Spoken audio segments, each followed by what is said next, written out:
एक राज्य में हल्ला मचा कि भ्रष्टाचार बहुत फैल रहा है। राजा ने एक दिन दरबारियों से कहा, प्रजा बहुत हल्ला मचा रही है कि सब जगह भ्रष्टाचार फैला हुआ है। हमें तो आज तक नहीं दिखा, तुम लोगों को दिखा हो तो बताओ। दरबारियों ने कहा, जब हुजूर को नहीं दिखा तो हमें कैसे दिख सकता है। राजा ने कहा, नहीं, ऐसा तो नहीं है। कभी कभी जो मुझे नहीं दिखता वे तुम्हें तो दिखता होगा। जैसे मुझे बुरे सपने कभी नहीं दिखते पर तुम्हें दिखते होंगे। दरबारियों ने कहा, जी दिखते हैं, वह सपनों की बात है। राजा ने कहा, फिर तुम लोग सारे राज्य में ढूंढ कर देखो कि कहीं भ्रष्टाचार तो नहीं है। अगर कहीं मिल जाए तो हमारे देखने के लिए भी एक नमूना लेते आना, हम भी तो देखें कैसा होता है। एक दरबारी ने कहा, हुजूर हमें नहीं दिखता, सुना है वह बहुत बारीक होता है। हमारी आंखें आपकी विराटता देखने की इतनी आदत हो गई है कि हमें बारीक चीज नहीं दिखती। हमें भ्रष्टाचार दिखा भी तो उसमें हमें आपकी छवि दिखेगी, क्योंकि हमारी आंखों में तो आपकी ही सूरत बसी है। पर हमें अपने राज्य में एक जाति रहती है जिसे विशेषज्ञ कहते हैं। इस जाति के पास कुछ ऐसा काजल होता है कि उसे आंखों में डालकर वे बारीक से बारीक भी चीज देख सकते हैं। मेरा निवेदन है कि इन विशेषज्ञों को ही हुजूर भ्रष्टाचार ढूंढने का काम सौंपा जाए। राजा ने विशेषज्ञ जाति के 5 आदमी बुलाए और कहा, सुना है हमारे राज्य में भ्रष्टाचार है, पर वह कहाँ है हमें नहीं दिखता। तुम लोग उसका पता लगाओ, अगर मिल जाए तो पकड़कर हमारे पास भी ले आना। अगर बहुत हो तो नमूने के लिए थोड़ा सा ले आना। विशेषज्ञों ने उसी दिन से छानबीन शुरू कर दी। 2 महीने बाद वे फिर से दरबार में हाजिर हुए। राजा ने पूछा, विशेषज्ञों तुम्हारी जांच पूरी हो गई?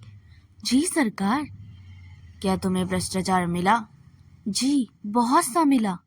राजा ने हाथ बढ़ाया, लाओ मुझे बताओ, देखो कैसा होता है। विशेषज्ञों ने कहा, हुजूर वह हाथ की पकड़ में नहीं आता। वह स्थूल नहीं है, सूक्ष्म है, अगोचर है, पर वह सर्वत्र व्याप्त है। उसे देखा नहीं जा सकता, अनुभव किया जा सकता है।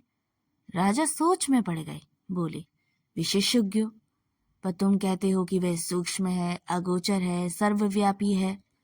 ये गुण तो ईश्वर के है ना, तो क्या भ्रष्टाचार ईश्वर है?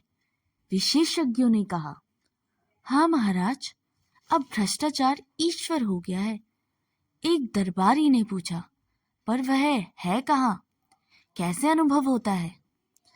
विशेषज्ञों ने जवाब दिया, वह सर्वत्र है, वह इस भवन में ही है, वह महाराज के सिंहासन में है।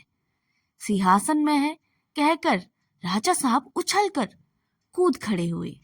विशेषज्ञों ने कहा, हाँ सरकार, सिंहासन में है। पिछले माह इस सिंहासन पर रंग करने के लिए जिस बिल का भुगतान किया गया था वह बिल झूठा है। वह वास्तव में दुगने दाम का है। आधा पैसा बीच वाले खा गए। आपके पूरे शासन में भ्रष्टाचार है और वह मुख्यतः घूस के रूप में है। विशेषज्ञों की बात सुनकर राजा चिंतित हो गए और दरबारियों के कान भी खड़े हो गए। राजा ने कहा, यह तो बड़ी चिंता की बात है। हम भ्रष्टाचार बिल्कुल मिटाना चाहते हैं।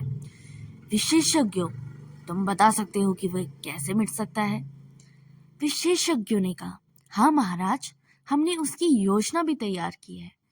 भ्रष्टाचार मिटाने के लिए महाराज को व्यवस्था में कुछ परिवर्तन करने होंगे। एक तो भ्रष्टाचार के मौके मिटाने होंगे, जैसे ठेका है तो ठेकेदार है, और ठेकेदार है तो अधिकारियों का घूस है। ठेका मिट जाए तो उनकी घूस भी मिट जाएगी। इसी तरह बहुत सी चीजें हैं जिन कारणों से आदमी घूस लेता है, यह भी विचारणीय है। राजा ने कहा, अच्छा, तुम अपनी पूरी योजना रख जाओ, हम और हमारा दरबार उस पर विचार करेंगे। विशेषज्ञ चले गए। राजा ने अपने दरबारियों ने भ्रष्टाचार मिटाने की योजना को पढ़ा, उस पर विचार किया। विचार करते दिन बीत गए और राजा का स्वास्थ्य बिगड़ने लगा। एक दिन एक दरबारी ने कहा, महाराज, चिंता के कारण आपका स्वास्थ्य बिगड़ता जा रहा है। उन विशेषज्ञों ने आपका झंझट में डाल दिया है। राजा ने कहा, हाँ, मुझे रात को नींद नहीं आती। दूसरा दरबारी बोला, ऐसी रिपोर्ट को आग के हवाले कर देना चाहिए, जिससे महाराज की नींद में खलल पड़े। राजा ने कहा, पर करे क्या? तुम लोगों ने भी भ्रष्टाचार मिटाने की योजना का ध्यान किया। तुम्हारा क्या मत है? क्या उसे काम में लाना चाहिए? दरबारियों ने कहा, महाराज, वह योजना क्या है? एक मुसीबत है। उसके अनुसार कितने उलटफेर करने पड़ेंगे, कितनी परेशानी होगी, सारी व्यवस्था उलट पलट हो जाएगी। जो चला आ रहा है उसे बदलने से नई नई कठिनाइयां पैदा होती हैं। हमें तो ऐसी कोई तरकीब चाहिए जिससे बिना कुछ उलटफेर के भ्रष्टाचार मिट जाए। राजा साहब बोले, मैं यही चाहता हूँ, पर यह हो कैसे? हमारे प्रपीत माँ को तो जादू आता है, हमें वह भी नहीं आता। तुम लोग ही उसकी उपाय खोजो। एक दिन दरबारियों ने राजा के सामने एक साधु को पेश किया और कहा, महाराज, एक कंदरा में तपस्या करते हुए इस महान साहतक को हम ले आए हैं। इन्हें सदाचार का तावीज बनाया है। वह मंत्रों से सिद्ध है और उनके बांधने से आदमी एकदम सदाचारी हो जाता है। साधु ने अपने झोले से एक तावीज निकालकर राजा को दिया। राजा ने उसे देखा, बोले, हे साधु, इस तावीज के विषय में मुझे कुछ विस्तार से बताओ। इससे आदमी सदाचारी कैसे हो जाता है? साधु ने समझाया, महाराज, भ्रष्टाचार और सदाचार मनुष्य की आत्मा में होता है, बाहर से नहीं होता। विधाता जब मनुष्य का बनाता है तब किसी की आत्मा में ईमान की कल पिलट देता है और किसी की आत्मा में बेईमानी की। इस कल से ईमान या बेईमान के स्वर निकलते हैं, जिन्हें आत्मा की पुकार कहते हैं। आत्मा की पुकार के अनुसार आदमी काम करता है। प्रश्न यह है कि जिनकी आत्मा से बेईमानी के स्वर निकलते हैं, उन्हें दरबार के ईमान के स्वर कैसे निकाले जाए? मैं कई वर्षों से इसी के चिंतन में लगा हूँ। अभी मैंने एक सदाचार का तावीज बनाया है। जिस आदमी की भुजा पर यह बंधा होगा वह सदाचारी हो जाएगा। मैंने इसका प्रयोग कुत्ते पर भी इसका प्रयोग किया है। यह तावीज गले में बांध देने से कुत्ता भी रोटी नहीं चुराता। बात यह है कि इस तावीज से भी सदाचार के स्वर निकलते हैं। जब किसी की आत्मा बेईमानी के स्वर से निकलती है, पर इस तावीज की शक्ति आत्मा गला घोट देती है और आदमी को तावीज से ईमान के स्वर सुनाई पड़ते हैं, पर इन स्वरों की आत्मा की पुकार समझकर सदाचार की ओर प्रेरित होता है। यही इस तावीज का गुण है। महाराज, दरबार में हलचल हो सी मच गई। दरबारी उठ कर तावीज को देखने लगे। राजा ने खुश होकर बोला, मुझे नहीं मालूम था कि मेरे राज्य में ऐसे चमत्कारी साधु भी हैं। महामत्न, हम आपके बहुत आभारी हैं। हमारे संकट आपने हर लिया। हम सर्वव्यापी भ्रष्टाचार से बहुत परेशान थे, मगर हमें लाखों नहीं करोड़ों तावीज चाहिए। हम राज्य की ओर से तावीज़ों का कारखाना खोल देंगे। आप उनके जनरल मैनेजर बन जाइए और अपनी देखरेख में बढ़िया तावीज़ बनवाइए। एक मंत्री ने कहा, महाराज, राज्य क्यों झंझट में पड़े? मेरा तो निवेदन है कि साधु बाबा को ठेका दे दिया जाए। वे अपनी मंडली से तावीज बनवाकर राज्य को सप्लाई कर देंगे।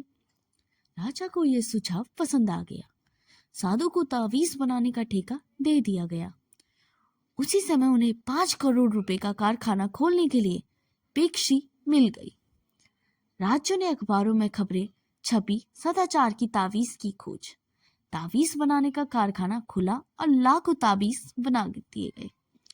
सरकार के हर सरकारी कर्मचारी की भुजा पर एक एक तावीज बांध दी गई। भ्रष्टाचार की समस्या का ऐसा सरल हल निकाले जाने से राजा और दरबारी सब खुश हो गए।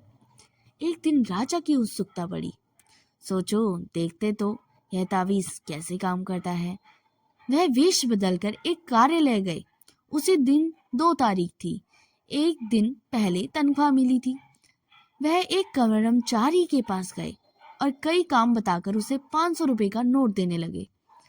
कर्मचारी ने उन्हें डांटा, भाग जाओ यहाँ से, घूस लेना पाप है। राजा बहुत खुश हो गए। तावीज ने कर्मचारी को ईमानदार बना दिया। कुछ दिन बाद वे फिर वेश बदलकर उसी कर्मचारी के पास गए। उस दिन 31 तारीख थी, महीने का आखिरी दिन। राजा ने फिर से 500 का नोट दिखाया और उसने लेकर जेब में रख दिया। राजा ने उसका हाथ पकड़ लिया, बोले, मैं तुम्हारा राजा हूँ, क्या तुम आज सदाचार का तावीज बांधकर नहीं आए? बांधा है सरकार, यह देखिए। उसने आस्तीन चढ़ाकर तावीज दिखा दिया। राजा असमंजस में पड़ गए। फिर ऐसे कैसे हो गया?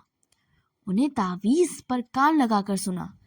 तावीज में से स्वर निकल रहे थे, अरे आज तो 31 है, आज तो ले ले। अगर आपको हमारी कहानी अच्छी लगी हो तो इसे लाइक, शेयर, सब्सक्राइब करना ना भूलें। मिलते हैं अगली कहानी में, तब तक के लिए धन्यवाद।